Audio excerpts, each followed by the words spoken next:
తన ఆత్మగానే ఉన్నప్పటికీ, ఆత్మే తానైనప్పటికీ తాను కదిలితే కదా ప్రపంచం అయ్యింది. అంటే ప్రపంచమని తనకి కదలిక అన్నమాట అండి. తన కదలిక, తాను డాష్ కదలిక. కదలిక అంటే ప్రపంచం. ఆ కదలికలో శరీరం కూడా ఉంది, మనస్సు ఉంది, బుద్ధి ఉంది, ఇంద్రియాలు ఉన్నాయి. కదిలితే ప్రపంచమైంది. కదలకుండా ఉంటే తానే కదా ఉండాలి. తాను ఎప్పుడు ఉంది, కదిలినప్పుడు మాత్రమే ప్రపంచంగా ఉంది.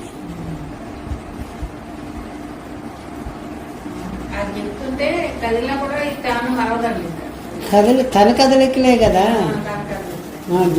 గిప్తిగా ఉంటే తాను తన కదలికలు తానే, తానుగానే ఉంటుంది, తన కదలికగానే ఉంటుంది. ఇలా కదిలినంత మాత్రం చేత నేను కదులుతున్నట్టు కాదు కదా. నేను నా కదలిక, నేనే కదలిక ఎందుకు అయిపోతాను? నేనున్నాను, నా కదలికగా కూడా ఉన్నాను. నేనే నా కదలికలు నేను చూస్తున్నాను. నేనున్నాను, నా మాటగా కూడా ఉన్నాను. నేనే నా మాటని నేను మాట్లాడుతున్నాను, వింటున్నాను. నేనున్నాను, నా కదలికగా ఉన్నాను. నా కదలికని నేనే చూస్తున్నాను. అవును, నేను చూస్తూ ఉన్నాను. దేన్ని చూస్తున్నాను? నా కదలికని చూస్తున్నాను. ఇది కదలిక కదండి. నా కదలికని చూస్తున్నానంటే ఇక్కడ సరిపోతుందా? ఇక్కడ సరిపోతే అక్కడ సరిపోతుంది. నా కదలికండి, నా అంటే నేనండి. ఇదంతా నా కదలిక అన్నమాట. కదిలితే ప్రపంచంగా కనిపించింది, నామరూపాత్మకమైన జగత్తుగా మారింది. విత్తనం ఉందండి, అందులో బీజరూపంలో మీరున్నారు. ఆత్మ ఉంది. కదిలితే మొలకై ఉంది, కదలకపోతే ఆత్మగానే కదా ఉంది. మొలకైనప్పుడు కూడా ఉంది ఆత్మగా, కానీ ఏకకాలంలో మొలకగా ఉన్నప్పుడు కదలనిదిగాను ఉంది, కదిలే మొలకగాను ఉంది. ఆ మన్నాడు చిన్న ఆకులు వచ్చాయి. ఆ మన్నాడు ఆకులు పెద్దవే, ఇంకొక ఆకు వచ్చింది. ఆ మన్నాడు ఈ 4-5 6 ఆకులు వచ్చాయి. మళ్ళీ ఇంకొక మొక్కదులు చిగురుటాకు కనిపిస్తుంది కదా మొలకలో. అంటే ఏకకాలంలో అంటే విత్తనంలో కదలిక లేకుండా అచలతత్వంగా ఉన్నటువంటి ఆత్మస్వరూపంగా తాను కదిలినంత మాత్రం చేత మాయమైపోదు. కదలికకి ఆధారంగా ఉంది. కదిలేటప్పుడు మీకు ఎట్లా వచ్చింది ఆ మాట? ఒకటే ఉంది కాబట్టి హృదయమునందు అదే మాట మాట్లాడుతుంది కదా. కాబట్టి వారు కదలని వారిగానే ఉంటూ కదిలేవారిగా కూడా తానే ఉన్నారు. అప్పుడు అభ్యంతరం ఏముంది? నేనే కదా, మొలకగా ఉన్నది నేనే, మొక్కగా ఉన్నది నేనే, చిగురుటాకులుగా ఉన్నది నేనే, మొత్తం నేనే. ఆ వృక్షముగా ఉన్నది నేనే కదా. అంటే కదలికగా ఉన్నది నేనే, కదలనిదిగా చూసేది నేనే కదా. నేనే ఉన్నాను. ఉంటే నాకు వచ్చిన నష్టం ఏముంది? నేనే ఉన్నాననే అనుభవంలో ఇప్పుడు మాట్లాడుతున్నంత మాత్రం చేత నేను కదిలిపోతున్నాను, నేను మాట్లాడుతున్నాను అని అనుకోవాల్సిన అవసరం ఉంది. మాట్లాడుతున్నాను అంతే. మాట్లాడడం అనేది జరుగుతుంది. ఆ చెప్తుంటే నేనుగానే ఉన్నాను, నా మాటగా కూడా నేనే ఉన్నాను. నేనుగానే ఉన్నాను, నా చూపుగా కూడా నేనే ఉన్నాను కదా. ఏకకాలంలో నేనుగానే ఉన్నాను, నా దృష్టిగా ఉన్నాను, నా రూపంగా ఉన్నాను, నా నామంగా ఉన్నాను, నా వినికిడిగా ఉన్నాను, నా శబ్దంగా ఉన్నాను. టోటల్గా పంచేంద్రియములకి పంచ విషయములుగా ఉన్నది నేనే. అభ్యంతరంగా ఉంది ఇంకెక్కడ?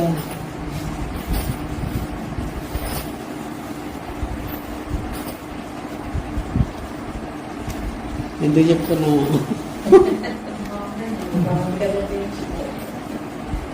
కాబట్టి తానే తన కదలికగా ఉన్నాడు అనేది గుర్తించడం వీలు పడుతుందన్నాం. ప్రత్యక్షంగా ఉన్నప్పుడు.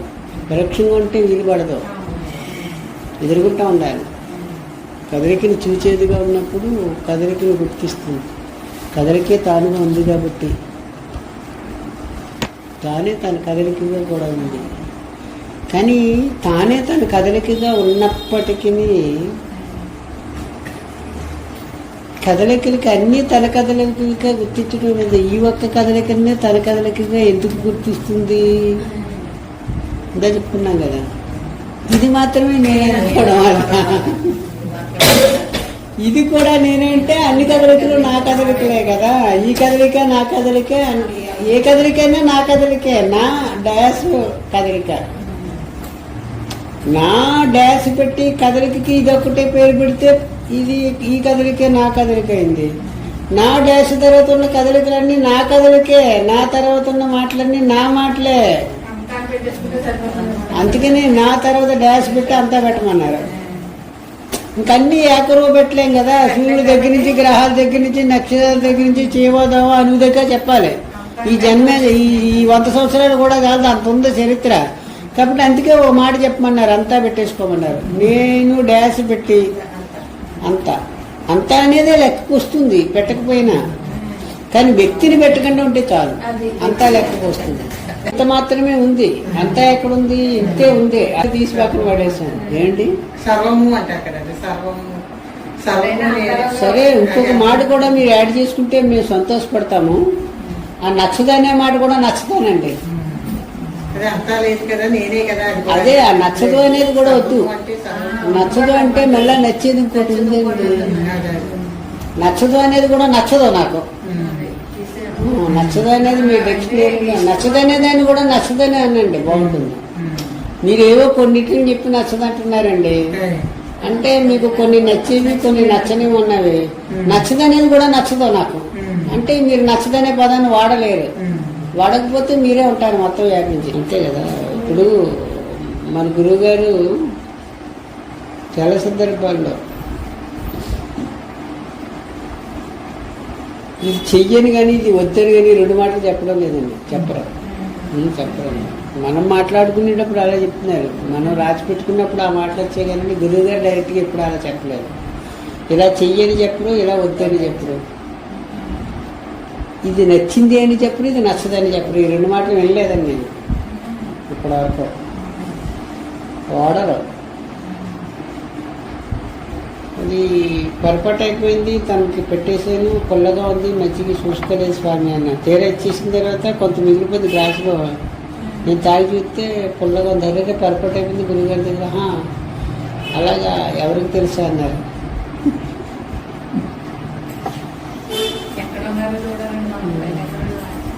నేను గురుగారికి ఒకసారి అన్నం వడ్డించవలసిన అవసరం వచ్చినప్పుడు 2 సార్లు వడ్డించినప్పుడు చిన్న చిన్న పొరపాట్లు అనమాట. మజ్జిగ తాగుతారు గ్లాస్తో పెడితే భోజనం అయిన తర్వాత. మజ్జిగ అక్కడ ఉంది, 2-3 తరుపులు వేసి కొంచెం సాల్ట్ వేసి ఇచ్చేసాను, చిన్నగా వేసి. సరే కొంచెం తాగి ఇస్తే మనం గ్లాసులో పోసుకుని తాగిస్తే పుల్లగా ఉంది, బాగుంటే తాగండి లేకపోతే అని చెప్పేస్తాము. ఆ మాట చెప్పలేదు, తెలియక అక్కడ పెట్టేసాము. అది తాగేశారు. స్వామి మజ్జిగ పుల్లగా ఉంది స్వామి అన్నాను. అలాగా ఎవరికి తెలుసు అన్నారు. ఒక సందర్భం అంటే ఎంత ఎలక్టివ్గా ఉన్నారో చూడండి గురుగారు. ఇంకొక సందర్భంలో ఊరికే జ్ఞాపకానికి వచ్చి చెప్పుకుంటున్నాం. గురుగారికి భోజనం వడ్డించేటప్పుడు అరటిపండు కూడా తింటుంటారు మధ్యగానంలో ఒకసారి. అరటిపండు ఇమ్మంటారంట, పెట్టండి అన్నారు. అప్పుడు లోపల అక్కడి నుంచి తీసుకొచ్చి తక్కువ వలసి పెట్టేసాను, తినేసారు. తర్వాత ఇది పచ్చిగా ఉంది, ఎలాగ ఉందని నేను తింటే వగరుగా ఉందండి బాబు. కొంచెం ఇంకా పండాలండి. అది పొరపాటు అయిపోయింది స్వామి, వగరుగా ఉంది, పండు మీకు పెట్టేసామన్నాను. అలాగా నాకు మాత్రం ఏం తెలుసుకున్నారు. తిని మనం గుర్తించి అంటే అందు గురించి కొంచెం మనమే చూసుకుని పెట్టాలనుకుంటాను నాకు తెలిసి. అదంతా వాళ్ళు మరి చెంటుబెట్టలాగా తినేస్తారు. చూసుకునే సమయంలో చూసుకోవచ్చు కానీ ఆ సందర్భం కాదు కాబట్టి చూడరు అనమాట. ఇంకా మనం పెడుతున్నాం, వాళ్ళు తినేవారు ఉన్నప్పుడు తినేస్తారు. మీరు టీ ఇచ్చారని మేము తాగేసాము, మేము పెట్టి తాగేసాం అంతే. ఇంక దాని గురించి మాటలు ఉండవు అనమాట. ఇంకా అయిపోయింది. దాని గురించి విచారణ ఉండదు. విచారణ ఉచ్చారణ చేస్తే చెప్పచ్చు, అది వేరే విషయం అనుకోండి. అదే ప్రసాదంగా తీసుకుంటాం కదా, అలా అయిపోతుంది అని అడగచ్చు. అలాగా నాకు మాత్రం తెలుసా అన్నాను. తెలియక పెట్టేసిందంటే నాకు మాత్రం తెలుసా అన్నారు. స్వామి క్షమించాలి, ఆ వగరుగా ఉంది, పొరపాటు పెట్టేసి నాకు మాత్రం తెలుసా అన్నారు.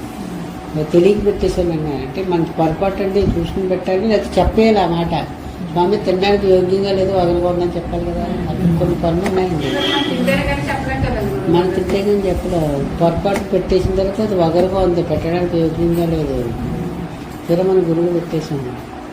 మనం తిన్నదానికి వగరున్నదనే విషయం తెలిసింది, మరి నాకు మాత్రం తెలుసా అన్నారు.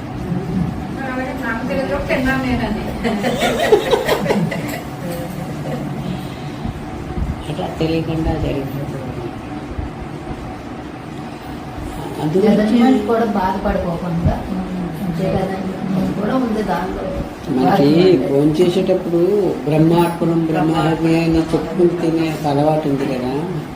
దాని అర్థం ఏంటంటే బ్రహ్మమే ఆ రూపంగా ఉండి వచ్చిందని, పదార్థ రూపంగా ఉంది తానే, పదార్థం బోధించేది తానే, పదార్థాన్ని వడ్డించేది తానే, పదార్థము తానే, పదార్థాన్ని తినేవాడు తానే అని కదా. ఆ భావనతో ఉండమని పదార్థం దగ్గర ఎందుకు చెప్పారంటే, పదార్థమే మనస్సుగా దేహంగా రూపాంతరం చెంది ఉంది కాబట్టి మొత్తము బ్రహ్మమే ఉందని గుర్తించమని. బ్రహ్మము బ్రహ్మకార్యం అన్నమాట. బ్రహ్మమే గ్లాసుగా ఉంది, ఫోన్గా ఉంది, పట్టయిగా ఉంది, కుమారుగా ఉంది, అన్నిటిగా ఉంది బ్రహ్మమే. ఇక్కడ అభ్యంతరం ఏముంది? బ్రహ్మం కంటే మరొకటి ఏదైనా ఉంటే అభ్యంతరం ఉండొచ్చండి. మనస్సుగా ఉంది, బుద్ధిగా ఉంది, ఇంద్రియములుగా ఉంది, అభ్యంతరం ఏముంది? పోనీ బ్రహ్మము లేకుండా మనస్సు ఉంటుందా? బ్రహ్మము లేకుండా సంకల్పాలు ఉంటాయా?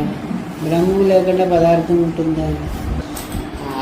తలంపులు రావడం అనేది ఒక తలంపు అయితే, ఆగిపోవాలనేది మరొక తలంపు. ఆ తలంపు కూడా ఉండదు కదా. ఆ తలంపును కూడా మీరు అవకాశం ఇవ్వని వారిగా ఉన్నప్పుడు మీరు బ్రహ్మమే. బ్రహ్మముని మీరు తలంపుగా చూస్తే తలంపు అయిపోయింది, తలంపుగా చూడకపోతే బ్రహ్మమే తలంపుగా ఉంది. బ్రహ్మముని కుమారుగా చూస్తే కుమారు అయిపోయింది, కుమారుగా చూడకపోతే బ్రహ్మమే కుమారుగా ఉంది. బ్రహ్మమే ఉంది. రూపగీత చూడండి, ప్రతిదాన్ని బ్రహ్మమే బ్రహ్మమే బ్రహ్మ అని చెప్తున్నారు. ఎట్లా చెప్తున్నారు? ఎట్లా చెప్తుంది? ప్రతిదీ ఇది మనం పారాయణం చేసుకుంటున్నాం, అప్లై చేయడం లేదు. పారాయణం చేయకపోయినా పర్లేదు, అప్లై చేసుకుంటే సరిపోతుంది. అదే పారాయణం మీకు ఫలము. పారాయణ ఫలం ఏమంటే అప్లై చేసుకోమని, బ్రహ్మమే ఉంది అని. అది మనం భోజనం దగ్గర అప్లై చేస్తున్నాము, ఉన్న చోట్ల మానేస్తే ఎట్లాగా? బ్రహ్మమే మాట్లాడుతుంది, బ్రహ్మమే వింటుంది, బ్రహ్మమే ఉంది. బ్రహ్మము వినా సృష్టిలో ఇంకోటి ఏది లేదు, ఇంకో దానికి ఉనికే లేదు. ఉనికి అంటే బ్రహ్మమే, ప్రాణము అంటే బ్రహ్మమే, శ్వాసగా ఉన్నది బ్రహ్మమే, మనస్సుగా ఉన్నది. తలపుల్ని మన దాంట్లో సూక్తి ఉంటుంది. తలపుల్లో అలిసియడం అనేది చాలా ప్రయాసకరమైనది. తలంపుగా ఉన్నది కూడా భగవంతుడే కదా అని ఉంటుంది, గుర్తుందా లేదా? తలపుల్ని అనసాలి అనేది ప్రయాసకరమైన పని, సాధన. తలంపుగా ఉన్నది, తలపులుగా ఉన్నది కూడా బ్రహ్మమే, భగవంతుడే కదా. మరి అప్పుడు అభ్యంతరం ఏముంది? ఉన్నదికి ఏదో పేరు, బ్రహ్మమో భగవంతుడు ఏదో ఒకటి. ఏ పేరు పెట్టుకున్నా అదే కావాలి మొత్తం. భగవంతుడు అనుకున్నా పర్లేదు, బ్రహ్మం అనుకున్నా పర్లేదు, పరే పదాలు అవన్నీ. బ్రహ్మమే ఇదిగా ఉంది, బిస్కెట్లుగా ఉంది, ఫోన్గా ఉంది, బ్లూటూత్గా ఉంది, టేబుల్గా ఉంది, క్లాస్గా ఉంది, క్లాస్గా ఉంది, పట్టయిగా ఉంది. పట్టయి అంటే ఈ ఉపాధిగా ఉంది, ఆ ఉపాధిగా ఉంది, అన్నిటిగా ఉన్నది బ్రహ్మమే. ఇప్పుడు బ్రహ్మము తీసే చూపించండి, దీనికి కుదురుతుందో లేదు. అప్పుడు మనసుగా ఉన్నది ఎవరు? బ్రహ్మమే. తలంపులుగా ఉన్నది ఎవరు? బ్రహ్మమే. అప్పుడు దాన్ని అనసాలనే ప్రయత్నం మనకెందుకు? ప్రతి గురువుని శిష్యులు ఇదే అడిగింది రెండు మనసు కంట్రోల్ చేయలేకపోతున్నాం. కలసగా ఉన్నది బ్రహ్మమే. పైపించి ఇంకో విషయం అండి, మనం సూక్ష్మాన్ని వదిలేసాం. ఎవరో ఒక వ్యక్తిని, ఎవరో పట్టయ్యని వ్యక్తిని తీసుకొచ్చి గురువు అని భావించి వారికి ఏదో ఒక ఆసనం ఇచ్చి కూర్చోబెట్టి మర్యాద చేసి, మంచినీళ్ళు కావాలంటే మంచినీళ్ళు ఇచ్చి, మరుగునీళ్ళు కావాలంటే మరుగునీళ్ళు ఇచ్చి సత్కరిస్తున్నారు. మరి బ్రహ్మమే తలంపుగా ఉంటే ఎందుకు సత్కరించలేకపోతున్నారు? దాన్ని సత్కరించండి, ఎంత ఆనందం అనుకుంటున్నారు. ఆ రూపంగా వచ్చిందండి బ్రహ్మమే. ఇంకా మీకు అభ్యంతరం ఎందుకు ఉంటుందండి? బ్రహ్మమే పట్టేగా ఉంటే మీరు గౌరవంగా చూసుకుంటున్నారు కదండి. తలంపులను ఎందుకు భేదిస్తున్నారు? లేకపోతే ఇంకోటి ఏదో వచ్చి ఎందుకు భేదిస్తున్నారు? బ్రహ్మమే ఉంది, బ్రహ్మమే ఉంది, బ్రహ్మమే ఉంది. బ్రహ్మం అంటే ఇంకంతకంటే చేరువైనది ఏదేది లేదనే కదా దాన్ని నువ్వు అభిమానిస్తున్నా, ప్రేమిస్తున్నా, కావాలనుకుంటున్నా, అది పొందాలనుకోవడానికి. అంతకంటే పొందదగినది, గోప్యమైనది, నీకు కావాల్సింది ఇంకోటి ఏది లేదని కదా, బ్రహ్మ కావాలని కదా ఇదంతా చేస్తున్నా. ఇప్పుడు మన ఇంట్లో ఎవరో బిడ్డడు ఉన్నాడు, వాడికి అసలు పరిచయమైనా మీరు ఎక్కడ త్రోసిపుచ్చుతారు? మీ గర్భాన్ని పుట్టినటువంటి బిడ్డడు తప్పు చేస్తే మరి అలా ఉండొద్దురా అని చెప్తారు, కానీ ప్రేమను వదులుకోలేరు కదా. అంతకంటే చెరువులో ఉన్నది బ్రహ్మము, ఇంకా బయట ఉన్నాడు. అంతకంటే చెరువులో ఉన్న బ్రహ్మమే అక్కడ సరిగా కనిపించడం లేదా అక్కడ ఆ సందర్భంలో. అప్పుడు కూడా మీరు సరిగానే ఉంటారు, ఎందుకంటే మీరు బ్రహ్మముగా చూస్తున్నారు కాబట్టి. కృషిలో భాగంగా ఎలాగున్నా మీరు చెదరరు. బ్రహ్మం ఒక్కటే, బ్రహ్మం ఒక్కటే. తందనాన బల తందనాన, బ్రహ్మం ఒక్కటే, బ్రహ్మం ఒక్కటే, ఒక్కటే. అది ఒక్కటే ఉంది, అన్ని రూపాలుగా, అన్ని నామాలుగా. అభ్యంతరం ఏముంది? ఇంకా అక్కడ పొందేది లేదు, పోగొట్టుకునేది మినహా ఇంకోటి ఏదో ఉంది అనుకోవడం వల్ల వచ్చిందని. అందుగురించి మన దగ్గర ఒక సూక్తి, గురువుగారు ఒక సూత్రం చెప్పారు మనకి. నామమాత్రానికైనా రెండవ వస్తువును అంగీకరించవద్దు. రెండవ వస్తువును అంగీకరిస్తే సమస్య తెగదు. ఉన్నది ఒకటే, అది ఏ పేరైనా పెట్టుకో, ఆ ఒకటిలో కలిపేయాలి అన్నారండి. దానికి ఏదో ఒక పేరు పెట్టుకో, ఉన్నది ఒకటే కావాలి. దానికి బ్రహ్మము అని పేరు పెట్టుకున్నా, ఆ ఒకటికి. మీరు దేవుడు అని పేరు పెట్టుకోండి, లేకపోతే ఈశ్వరుడు అని పేరు పెట్టుకోండి, లేకపోతే అరుణాచల్ అని పేరు పెట్టుకోండి, లేకపోతే భగవాన్ అని పేరు పెట్టుకోండి. ఏం పేరు పెట్టుకున్నాం అనేది కాదు ముఖ్యము, ఆ ఒకటి కావాలి. గట్టి పరకని పేరు పెట్టుకోమన్నారు గురుగారు. అంతే, ఆ ఒకటే కావాలి మొత్తం. కానీ అన్ని అంటే అందులో కలిపేయాలండి, ఆ ఒకటే కావాలి. అప్పుడు మనకి అలవాటైన పేరు, యోగ్యమైన పేరు బ్రహ్మము అనే పేరు కాబట్టి అదే పెట్టుకుందాము. బ్రహ్మమే. తలంపు బ్రహ్మమే, తలంపు వచ్చింది బ్రహ్మమే. మంచి తలంపు వచ్చింది బ్రహ్మమే, చెడు తలంపు వచ్చింది బ్రహ్మమే. బుద్ధిగా ఉన్నది బ్రహ్మమే.